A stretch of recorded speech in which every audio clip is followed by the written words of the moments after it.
This program is suitable for general viewing.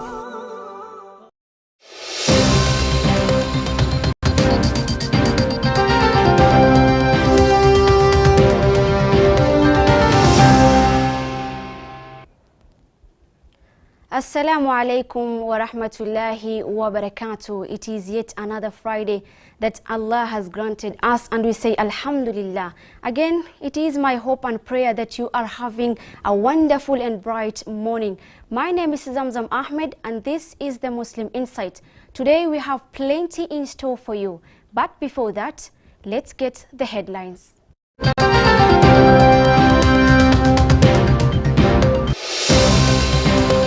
Kupoteza watu zaidi ya 170 sio jambo ndogo kwa kipimo ya aina yoyote. Mai Mahiu tragedy. More than 50 people killed. Properties of unknown value destroyed in Mai Mahiu floods tragedy. The Ministry of Health has activated the National Public Health Emergency Operations Center at the Kenyatta National Hospital to address health concerns. Floods in the country. Floods death toll climbs to over 150 even as government scales up measures to address the havoc.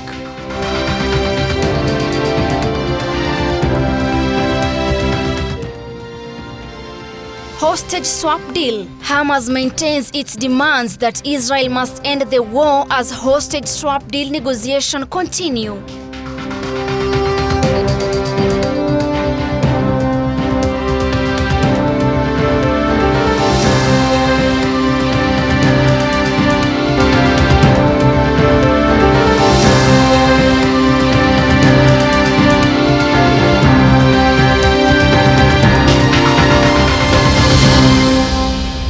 Thank you so much for staying here with us at Horizon TV. My sign language interpreter is Mariam Jamaluddin. We start our stories with a sad story. More than 50 people have died and many others still missing after flash floods and a landslide swept away houses, animals and cars, destroying 4 villages in Mai Mahiu. According to the Ministry of Water, Sanitation and Irrigation, flooding occurred as a result of a tunnel which channels the River Tongi under a railway line, becoming blocked with debris, stones, trees and soil during the recent downpours. More than 130,000 people have been displaced by the floods, with many people taking shelter in schools. Monday morning, Kenyans woke up with the shocking news of flash floods and landslide tragedy. More than 50 people lost their lives after a blocked tunnel that has accumulated a lot of water as a result of a heavy rain started overflowing. 4 villages in Mai Mahiu were destroyed as well as property of unknown value. President William Ruto has asked Kenyans living in flood-prone areas to move to the safe grounds to avoid further loss of lives. The president said the mapping that has been done in areas that are prone to landslide and flooding reveals that some Kenyans are still in danger. The mapping that has been done on all fragile areas that are prone to landslides and flooding, we are asking every Kenyan in such areas to leave, because the forecast is that rain is going to continue and the likelihood of flooding and people losing lives is real. And therefore, we must take preemptive action. Tafadhali watu wetu namuomba, usigojee tabu ikute wewe kwa nyumba. Wacha tusonge ile pahali tunaona hakuna hatari. Hakuna haja ungojee kitu ambaye hujui itakuja imekaa na njia gani. Madriver wa malori, wa matatu, wa bodaboda, please don't dare nature. A comprehensive aerial footage shows the damage caused by the raging waters. The government has deployed resources to assist those who have been affected, including the Kenya Defence Forces officers who are assisting other agencies in such mission. President Ruto directed the military to join the search of victims and retrieval of bodies in the Mai Mahiu tragedy. The military has been mobilized, National Youth Service has been mobilized, all security agencies have been mobilized to assist citizens in such areas, to evacuate, to avoid any dangers of loss of life or fatalities, and to avoid any other dangers. We must, all of us, it is not a time for guesswork. We are better off safe than sorry. So tuanze kujipanga. As a result of flooding, more than 100 people are admitted to hospitals, with many more still missing. The president pledged government support to the affected people in paying hospital bills, funeral expenses, temporary accommodation, and rebuilding of their homes. The Kenya Meteorological Department has predicted that the heavy rains, accompanied with floods and mudslides, will continue in May. The death toll from the floods in the country continue to rise, with the government numbers showing more than 170 people have lost their lives. Kasim Mustafa reporting for the Muslim Insight. A very sad story indeed that has left trauma. Still on matters of floods, the heavy rains continue to ponder in many parts of the country has left more than 170 people dead, with over 150,000 others displaced. Nairobi has been the most hit with the heavy rains, affecting many slum areas. Deputy President Rigathi Gachagua on Friday said the government has made several interventions, such as financial allocation of 4 billion shillings for immediate response to the rains havoc. The government has scaled up measures to mitigate the disaster caused by the ongoing heavy rains and floods. Among the interventions include resettlement of displaced families, restoration of bridges washed away by the raging waters, repair of critical infrastructure, activation of the National Disaster Response Center, and distribution of food, non-food, and pharmaceutical items to the affected families. We are trying to put up about 4 billion Kenya shillings as an emergency intervention from the National Treasury, and we'll make sure at least that the NYS that is doing a lot of work is sufficiently facilitated with resources to be able to carry out the work of settling the people who need to be settled, unblocking drainages, trying to help with the dams where the water is coming from. We'll be able to put some resources to the National Disaster Operations Center. In an interview with the Muslim Insight, Hasina Hassan, a community resource person in Mukuru Kwanjenga slums, said the deadly floods have affected those living in the slums the most, with the residents taking to rooftops to save their lives and belongings. Tunahofia kuna ile high chance ya kupatikana na maradhi hizi zinaambatana na maji kama vile cholera, typhoid, kwa sababu unapata pipes mingi saa hii zimesha break, na ile maji chafu iwe ni ya choo iwe ni ya mto, yote inapata kuingiana pamoja, inakuja na hiyo maji ndio bado wale watu wako hapo watatumia. Kwa sababu hata saa hii tungepata ile response ya wale washikadau wanahusika na hiyo sekta, wakuja kwa ground wapatiane hizo water treatment tablets, ama wapatiane hizo clean vessels za kuweka maji safi, angalau tupate, unaambiwa kinga ni bora kuliko tiba. The floods have also damaged roads and infrastructure, with the government saying both the national and county governments will work together in mitigating the effects of the rains. We want to say kudos to the Red Cross that you are always there for the people of Kenya, and your response has always been fascinating and very effective, and we want to urge you to continue having that support. With rainfall expected to continue in the country, swollen rivers are posing a huge threat to Kenyans living in lowlands and along rivers. Late last year, more than 300 people died in torrential rains and floods in Kenya, Somalia, and Ethiopia, just as the region was trying to recover from its worst drought in 4 decades that left millions of people hungry. Reporting for the Muslim Insight, Saida Aboud Bilail.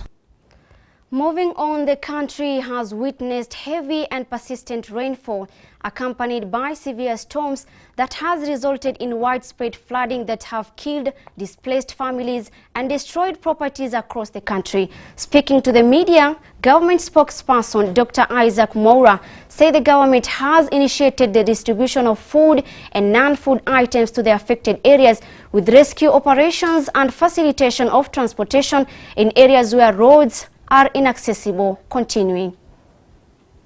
President William Ruto directed the stepping up of response efforts that are being coordinated by the National Emergency Multi-Agency Response Committee on floods. The government has initiated the distribution of food and non-food items to affected areas.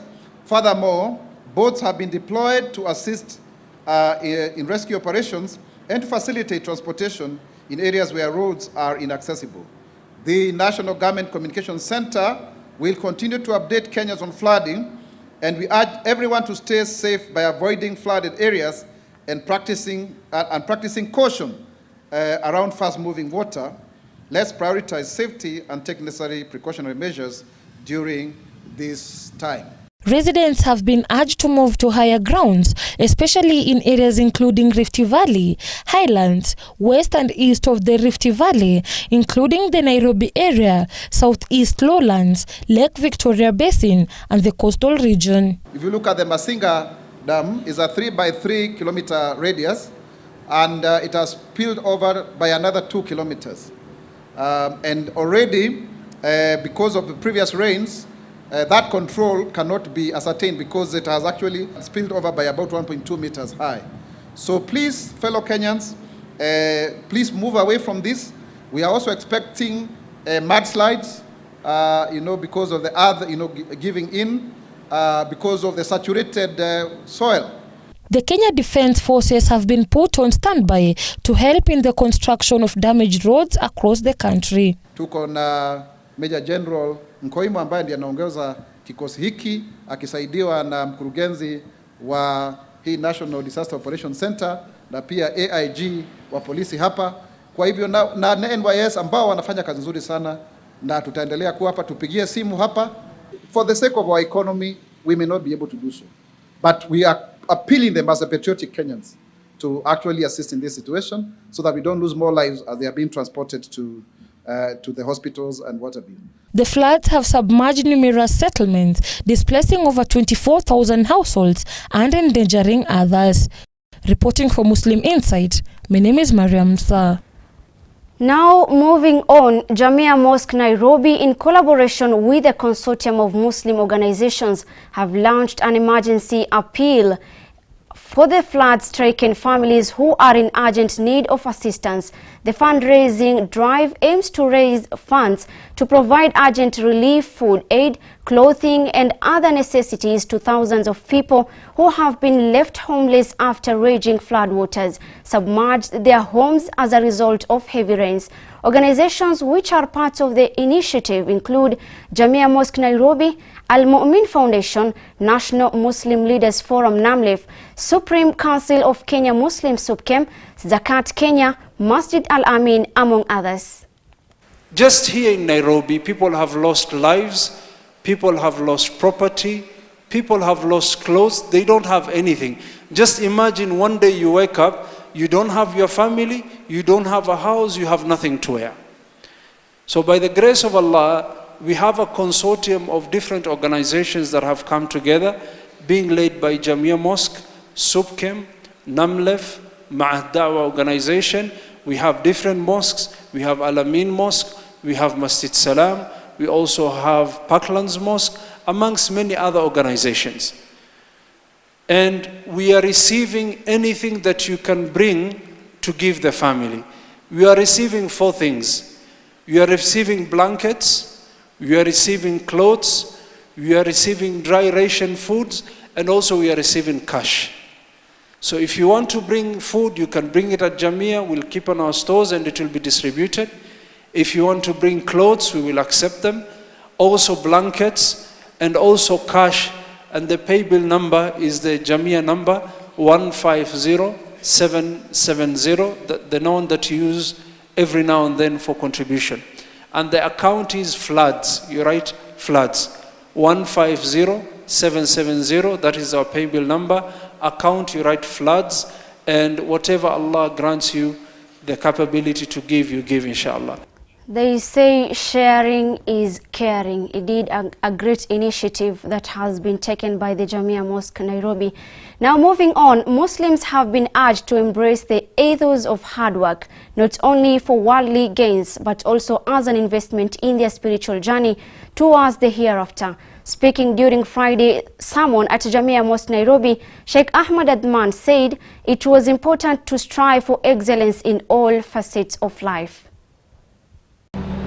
Emphasizing the teachings of the Quran and Hadith of the Prophet ﷺ, Sheikh Ahmed Uthman stressed that success comes through dedicated effort and commitment to excellence. Huwezi ukawa wewe una bidii ati unataka pepo na umelala, wala ati wewe una bidii wataka kuangalia familia yako na umelala, ati wewe unataka kuwa na degree lakini hutaki kusoma. Wanaosoma ni wengine, wewe wanataka kutamani tu, kwani kutamani ndio utapata unaoyataka. Drawing upon verses from the Holy Quran, he called on the Muslims to pursue success in both this life and the hereafter. Yule ambaye atashikamana na Quran na hadithi zilizo sahihi wa huwa mu'minun fa ulaika hao kana sa'yuhum mashkura, bidii yake atalipwa. Faman ya'mal min as-salihati, yoyote ambaye anafanya amali njema, wa huwa mu'minun, na ilhali yeye mu'min, fala kufrana li sa'yihi, hata nyimwa malipo ya bidii yake, wa inna lahu katibun, Allah subhanahu wa ta'ala atamwandikia. The Imam called on the faithfuls to approach their work with sincerity, integrity and excellence, mindful of their accountability to Allah. Yoyote ambaye atajibilisha kwa tabia ya taa, kwa tabia ya kunyenyekea, na anayenyenyekea anapewa, anayenyenyekea anapewa, anaitakabbar anapokonywa, anayeleta shari hulipwa shari, anayefanya mazuri kwa bidii yake hupewa mazuri. Inna sa'yakum la shatta, lakini as-sa'yu kufanya bidii katika taa. Every Ramadan, Jamia Mosque Nairobi plays hosts to an Islamic book fair and exhibition aimed at promoting literacy to equip Muslims with knowledge and boost the reading culture. Muhammad Shakombo for Muslim Insight. Thank you, Muhammad Shakombo, for that report. Elsewhere, the government has abolished vetting committees for identification card applications in line with President William Ruto's directive. Immigration and Citizen Services Principal Secretary Julius Bitok and his Interior and National Administration counterpart Raymond Omolo highlighted the new directives during an induction workshop for regional county commissioners and county national ID registrars held at the Kenya School of Government in Kabete on Monday.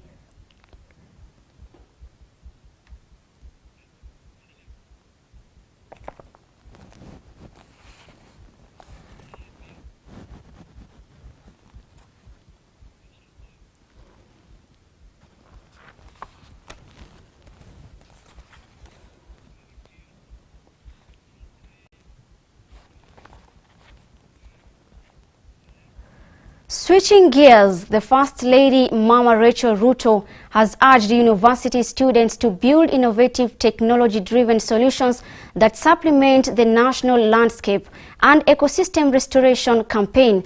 The campaign is geared towards planting 500 million trees, a strategy that will fast-track the actualization of the vision by President William Ruto to grow 15 billion trees by 2032. Speaking at the Catholic University of Eastern Africa during the university's annual Environmental Care and Tree Planting Day, Mama Rachel Ruto called on the students to be environmental sustainability champions in the community. There are many opportunities in the environment and climate area for those among you that are entrepreneurs. We need apps that inform us of the trees to plant in various regions. We need e-commerce solutions for tree seedlings to enable us to order seedlings from our mobile phones. We also need to develop artificial intelligence-driven solutions for data collection, monitoring, and evaluation as we grow the 15 billion trees, to name but just a few. The First Lady asked the students to use every opportunity to plant 30 trees per year, the target that will see the nation progressively achieve a 30% tree cover. The President has asked all Kenyans to plant 30 trees every year for the next 10 years. I encourage all of us to heed this call by rallying everyone around us to plant and grow trees.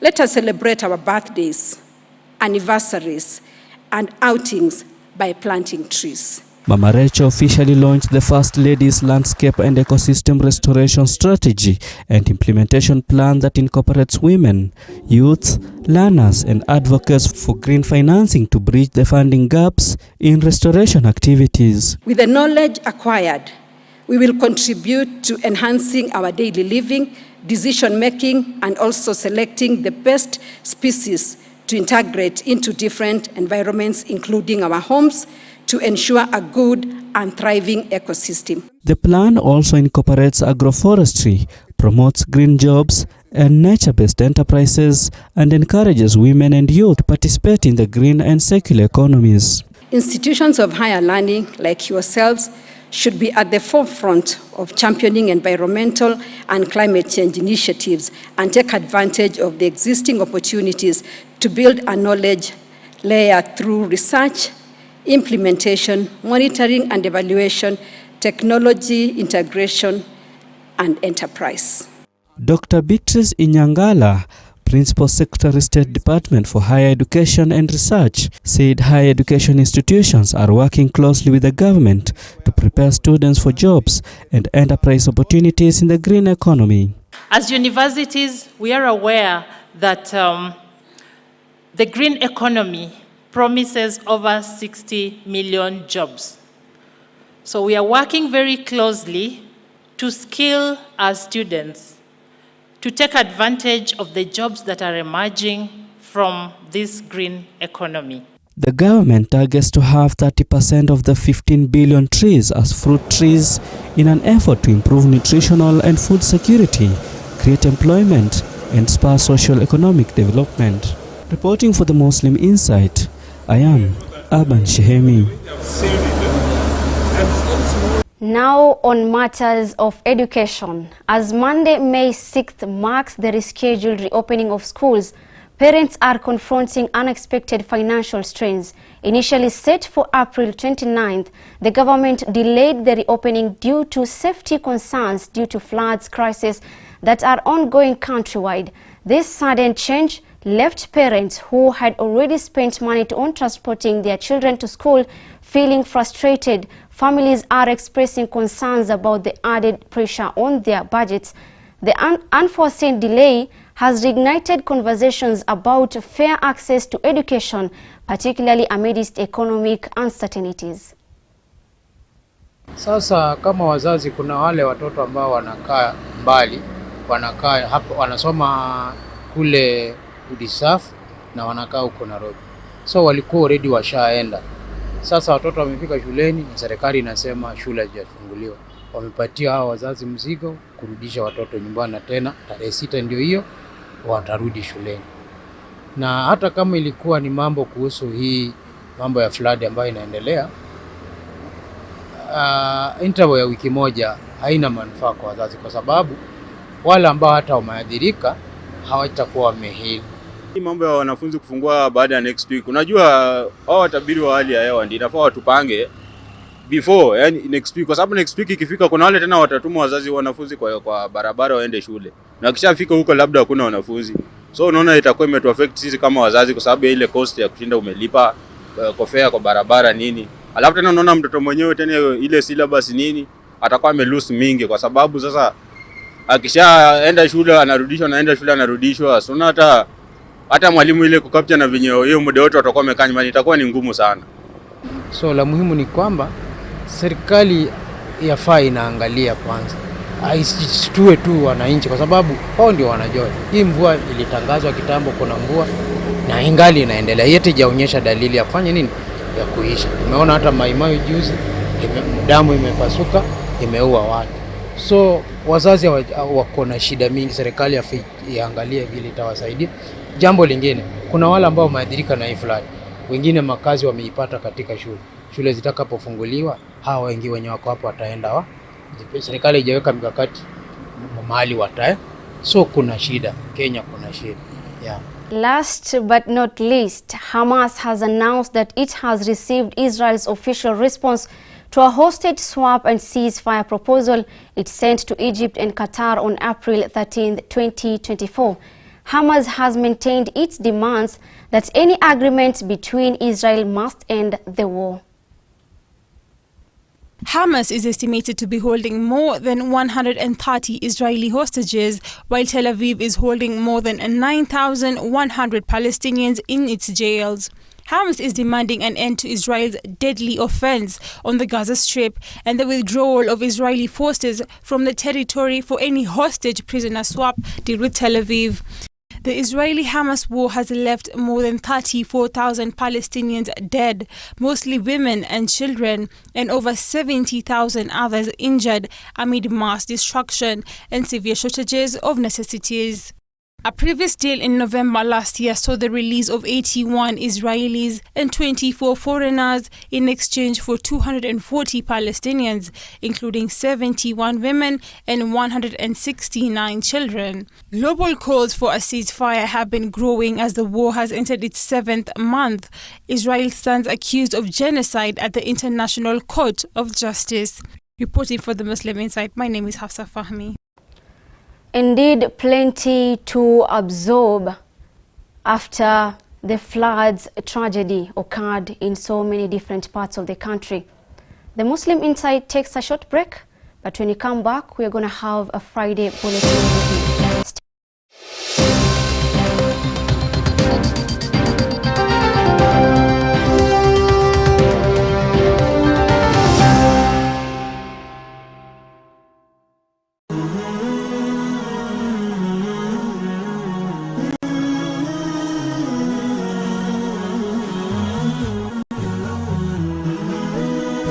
Horizon TV, the beacon for the nation.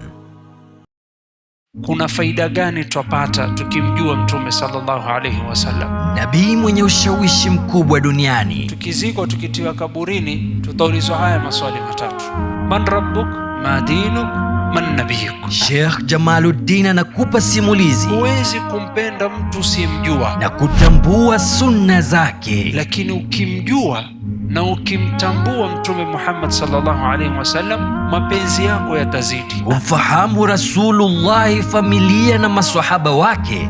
Tazama sira ya Mtume kila Jumatatu saa 1 jioni kwenye Horizon TV.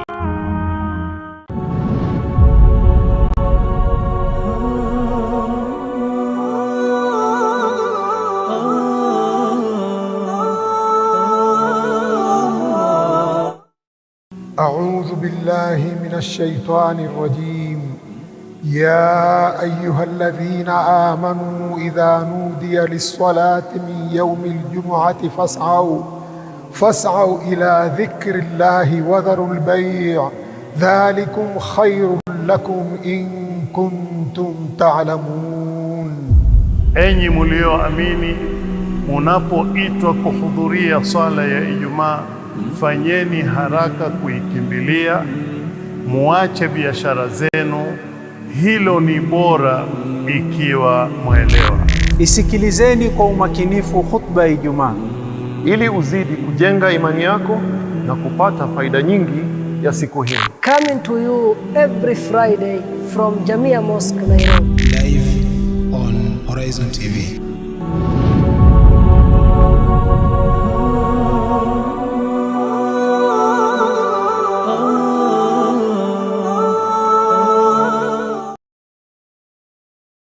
Verse of the day. أعوذ بالله من الشيطان الرجيم. بسم الله الرحمن الرحيم. يا أيها الذين آمنوا لا يسخر قوم من قوم عسى أن يكونوا خيرا منهم ولا نساء من نساء عسى أن يكن خيرا منهن ولا تلمزوا أنفسكم ولا تنابزوا بالألقاب بئس الاسم الفسوق بعد الإيمان ومن لم يتب فأولئك هم الظالمون.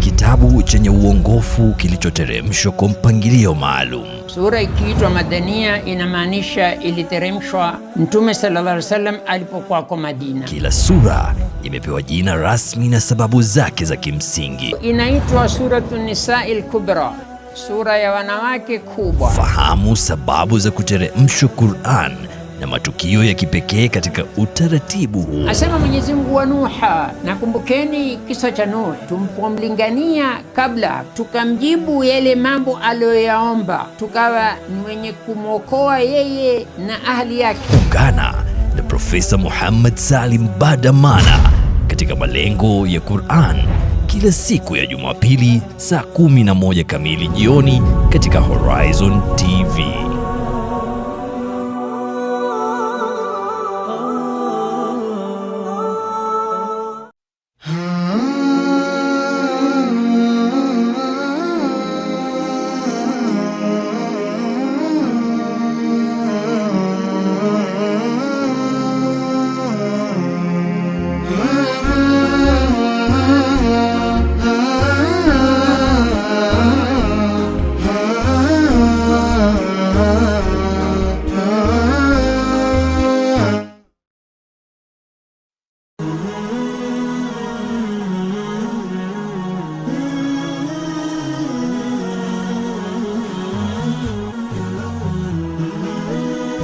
Horizon TV, the beacon for the nation.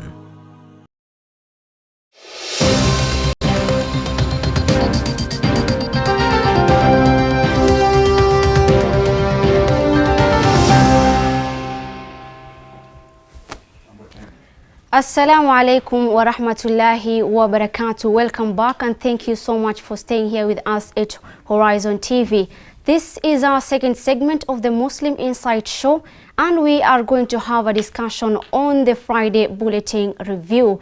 And I'm not alone in the studio. I'm joined by Sheikh Musa Mwale. Thank you so much for joining us today. Assalamu alaikum wa rahmatullahi wa barakatuh. Wa alaikum assalam wa rahmatullahi wa barakatuh. How are you doing today? Alhamdulillah, I'm doing well. MashaAllah. Today I want us to do the Friday Bulletin review, help us understand what is in the Muslim community. And on our top story or front page of the Friday Bulletin, we can see that floods, Jamia Muslim Organization launch relief fund drive. This is in collaboration with a consortium of Muslim organizations. On matters of floods, who is to be blamed? on matters of flood? Is it the government? Is it the people? Or can we say that flood is maybe a reward or a punishment? Thank you very much, and Assalamu alaikum, viewers. Well, there's, of course, in terms of the floods, as a natural phenomenon or occurrence, you can't blame anyone. But the effect it has on the community is where we come in as a people to start thinking, how prepared were we, or how did we respond? So far we can say that the response by government has been very poor, very bad indeed. I can say there has been no response at all, because you don't just respond by now telling, taking blankets to people and asking them to go to schools and to go to, police camps and stay there. Yes, that is some form of response, but that's what we say is too little, too late. So lack of preparedness by the government and our people, we as a people, that we did not prepare ourselves, that there were early warnings. We were told by the meteorological department, and we brushed it off, including, from the top leadership, from the head of state. When we were told there will be El Nino, it was brushed off. Then we were told, oh, there will just be heavy rains. But then were we prepared for it? So some time ago, I remember the governor of Nairobi said, oh, we are so well prepared. But look at what happened. The drainage system is so bad in Nairobi. The whole infrastructure collapsed. And because it's not there. So, because when you look at the city council workers, when they are sweeping the streets, they sweep the streets and throw the litter into the drainage system, especially the sand. When you look at us as a people, when you go to Isili, unfortunately, which is inhabited by majority Muslims, people throw litter on the road, or they pay the street boys to come and collect litter. You give them maybe 50 shillings and to throw litter. Where do they go to throw litter? Right on the road. So what happens when water comes or floods come? That litter is thrashed into the drainage system and it blocks. So basically, we have to blame everyone, from the government all the way up to ourselves as a people. Then the improper use of land use, people building on riparian land. We have been told that from time immemorial, we are supposed to move a certain number of meters away from the riverbank. But what do? We find people building and the government allowing them to build right at the river. What happens? You block the waterway, and when water comes, water is so powerful, it will always have to find its way. So this is the challenge that we are facing. So all the institutions involved, the NEMA that approves some of these plans, the town planning all over, not just Nairobi, but all over the country, to blame. The governor the other day said that in Nairobi we could go up to 25, 28 or whatever number of stories, but will that go with the infrastructure that is there? The infrastructure that is there was built in the 50s and 60s. A place that was supposed to, property that was supposed to house about 10 people is now housing about 1,200 people. So that drainage system, that sewer system, that water supply system, the power was meant to serve a specific number of people. Now it has been overloaded. So basically we will have problems as long as we do not think, 10, 15, 50 years. Nairobi is full, yes, but besides Nairobi, on the sides of Nairobi, there are many other places like Kitengela, Athi River, that we could go and have satellite cities, Machakos, Kajiado.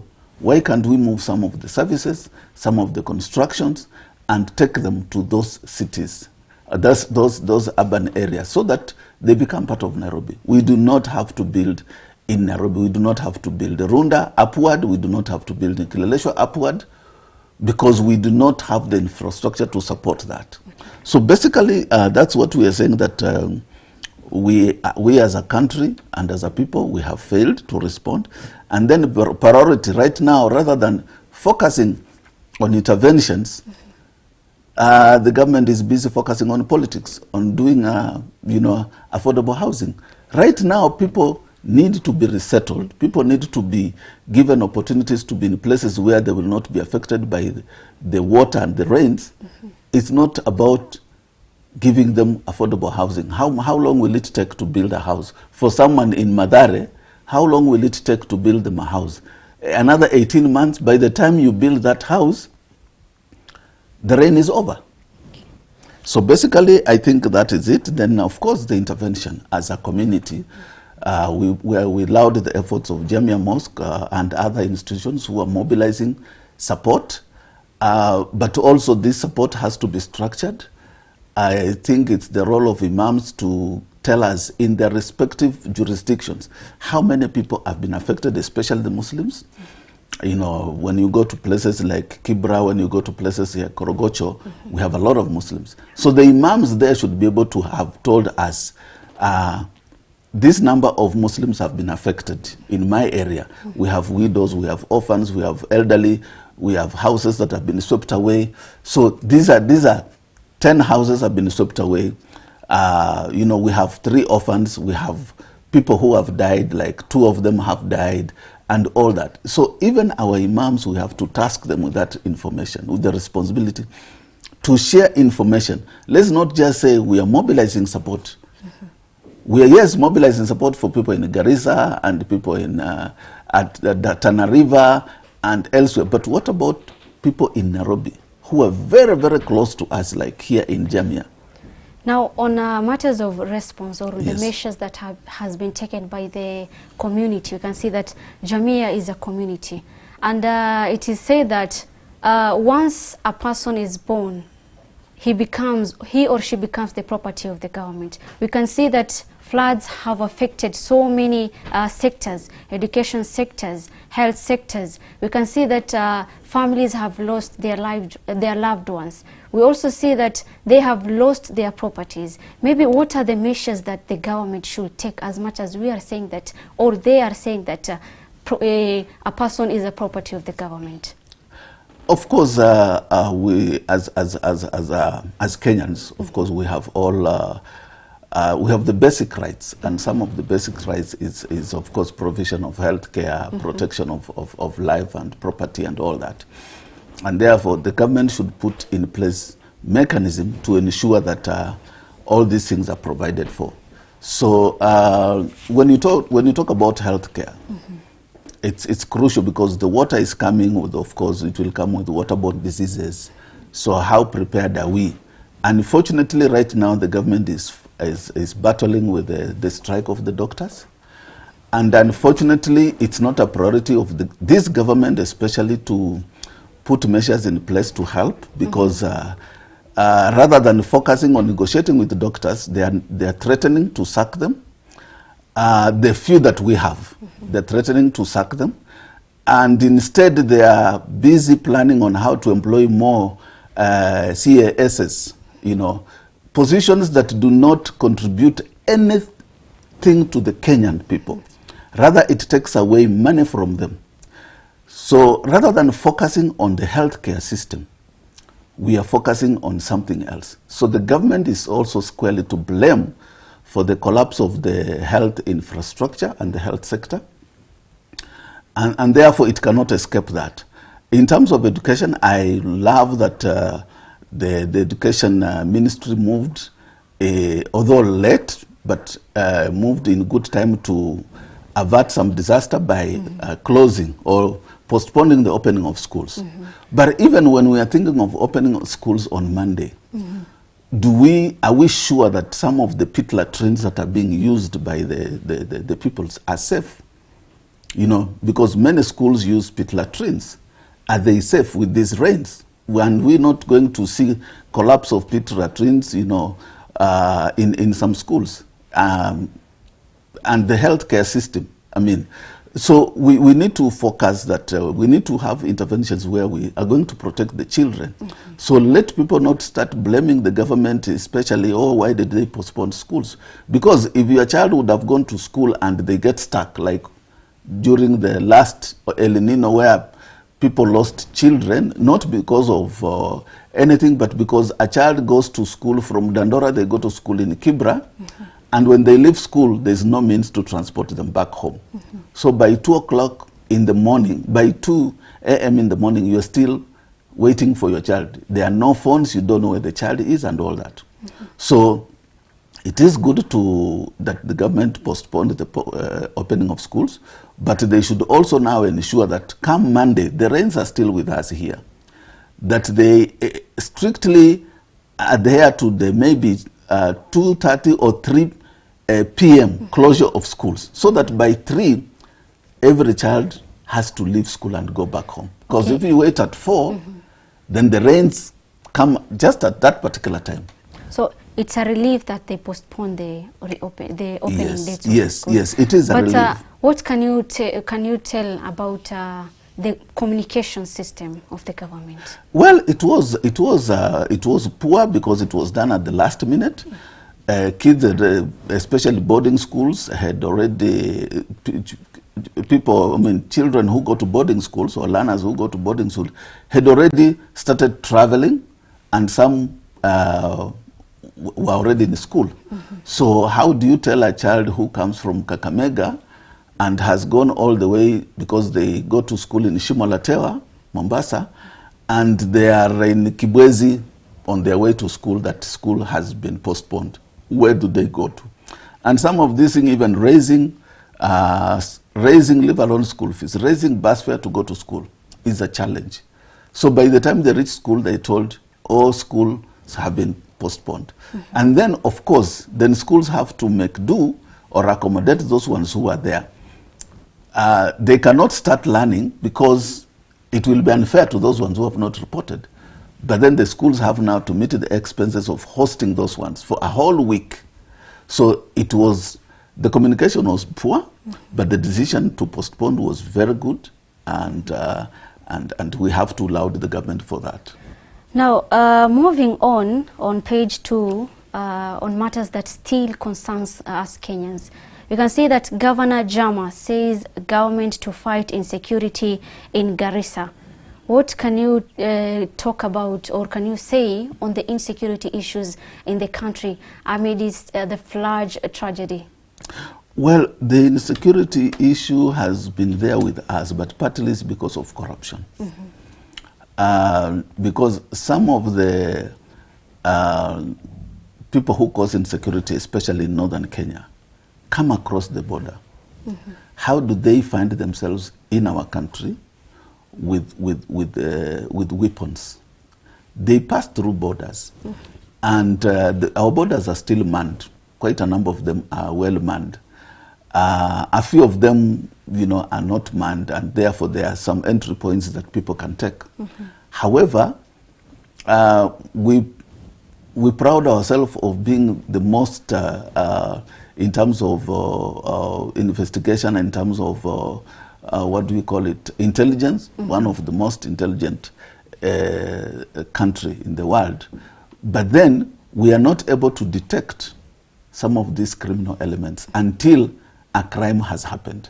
So I can say that the government needs to step up its effort in fighting insecurity, and we need to, maybe they need to look at the security machinery, maybe move officers who've been in a place for a longer time, and maybe more than a year, move them to other places and bring new officers. And we need also to train our security agents in terms of integrity, so that, because corruption is the whole question that brings insecurity. Yeah, you cannot say it's just because of people don't have jobs and all that. No. And also, in any case, even if you say people don't have jobs, it's all because of corruption. Okay. Yes. Now, there are so many challenges that Kenyans are really facing, and One of them, apart from the floods effect and insecurity issues, you can see that on page, we can talk about the ID vetting. How is the state of ID vetting in Kenya right now? Well, this is a problem that has been with us for many, many years. We've had petitions, we've had task forces to look into those things, and I think there was a pronouncement by the president, which is really welcome, that there's not going to be vetting anymore. Because why would you choose to just vet certain communities and not other communities?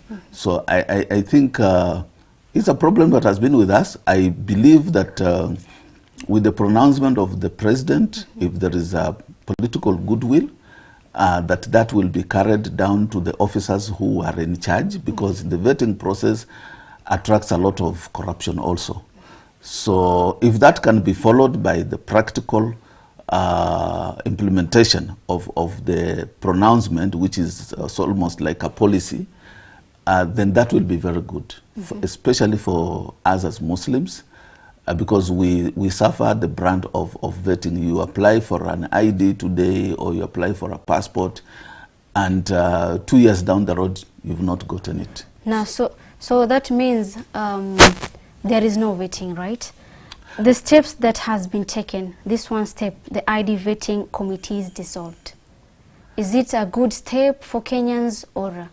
It's a good step. It is a good step because the vetting process has been shrouded with a lot of corruption.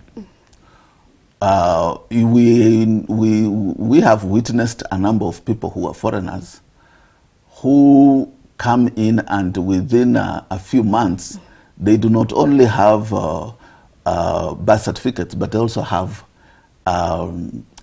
passports, you know. Yet you, as a Kenyan, born, bred, and raised in Kenya, at 18 at 18 years, you start applying for an ID. By 25, you've never been given one. And then that becomes a problem, because people keep on asking you, where have you been for all these 7 years? Why didn't you apply for an ID? Why haven't you gotten an ID for all this time? It becomes a problem. So it's corruption. So the vetting committees, if they have been disbanded, it's a welcome move. So that we let everything be handled because whenever you go to look for an ID, definitely you will go with your school documents, you'll go with your birth documents, birth certificate, you will go with a letter from maybe the sub-chief, you know, then from the chief, you know. So people who can verify that actually they indeed know you, you know, or they know your parents. If you have lived in Nairobi and you want to go back to wherever, Kisumu or Garissa, to get an ID, at least your parents are known, your uncles are known. And they can come and say, this is our child, but they grew up in Nairobi, or they grew up in Mombasa. So that is part of vetting anyway. Unlike where we used to have these vetting committees set up in Nairobi, they have no idea about you. They will only ask you, your chief. They will ask you if you can speak your language, 2-3 words in your language, and that is it. And then they give you either go ahead or they deny you.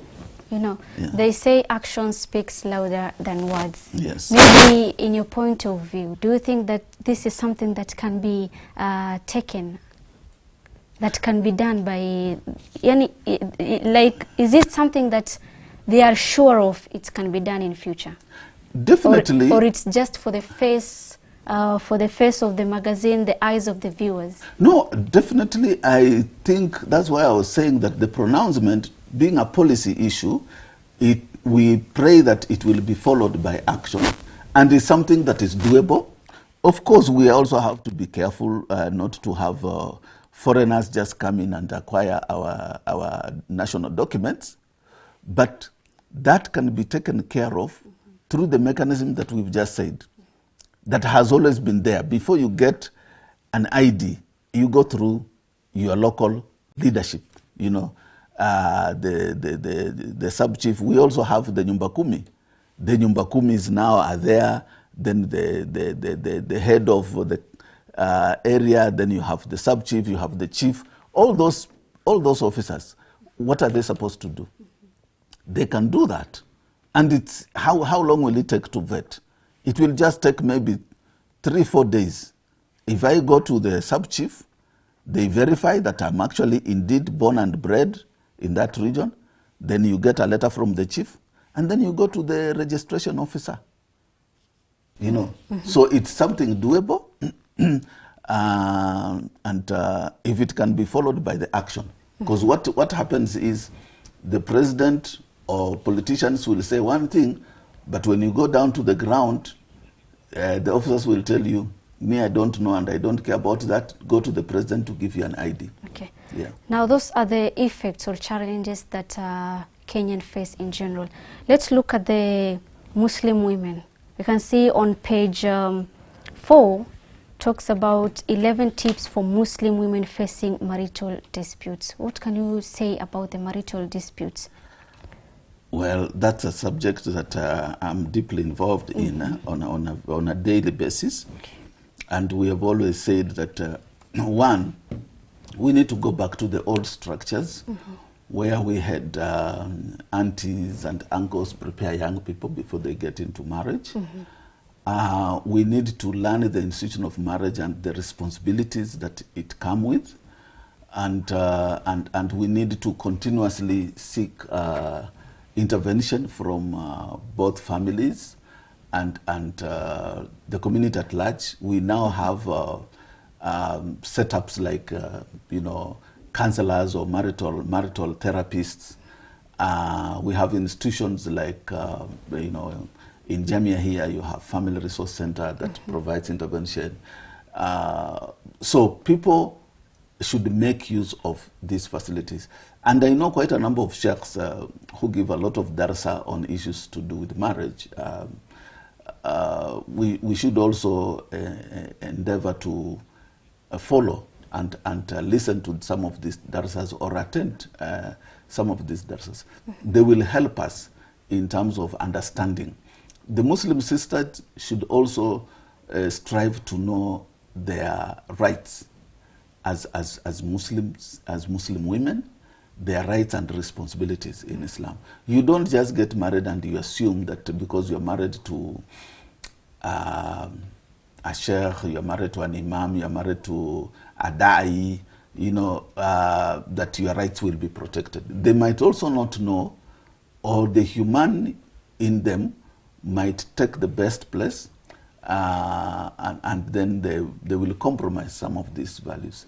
So sisters need to know about their rights and responsibilities, but brothers also need to empower their wives and empower their daughters in knowing the roles and responsibilities of a Muslim, of a Muslimah, so that when they get into marriage, they know the boundaries, they know the obligations, they know what the entitlements, and basically all of us just need to understand the institution of the marriage. Okay. All of us need to understand the processes of divorce. Okay. In a short words, maybe tell us your advice or give your advice to the viewers back at home or wherever they are watching us. Well, one, on issues of what we started with, floods, let's try to take our litter where it rightfully belongs. Let's not dump litter either within our compounds or even outside the road, thinking that someone else will do it. Who will do it? You know, and for us as Muslims, we've been taught that it's sadaqah to be able to collect or to remove a log on the road, and a log is part of the litter. So why would you be the one throwing a log on the road? So instead of you removing it to get reward, you're the one blocking the road. So you get, of course, it's a sin, isn't it? Yeah, yeah. So, and for parents, then now that schools are opening, let's be very keen on following up our children knowing the environment they are in terms of school. If the schools have anything, if we can help the school manage certain things, like even have drainage systems. If the drainage system is blocked, can we as parents come together and say, can we do something and block it? Because it's our kids. If there are pools around, if there are manholes that are within the school compound or even on the road, can we make sure that we protect our children from not going to those places, you know, dump sites and you know, those things that, those holes that have water, and kids will go there and say, well, we're going for swimming. Before you know it, a calamity is there. And also let's protect our children from right now going into swimming pools, especially in schools. Yeah, there is a lot to discuss on the Friday bulletin, but we've managed to discuss a few. Thank you so much, Sheikh Musa Mwale, for joining us today. And to you, our viewers, wherever you are watching us, make sure to grab yourself a copy of the Friday Bulletin from Jamia Mosque, Nairobi. Plus, as much as we are trying to be on the know of the current affairs, you never know. You might find something that can benefit you in one way or the other. Thank you so much, Sheikh, for joining us today, for taking your time and being here. At least you have elaborated more on the stories that are on the Friday Bulletin. You are welcome, and I prefer you call me Brother Musa, because I have my chefs and I have not reached there yet. Thank you so much. Thank you so much. I don't have much to say, but make sure to grab yourself a copy of the Friday Bulletin. My name is Zamzam Ahmed. Until next time, same place, inshallah. Assalamu alaikum wa rahmatullahi wa barakatuh. Wa alaikum.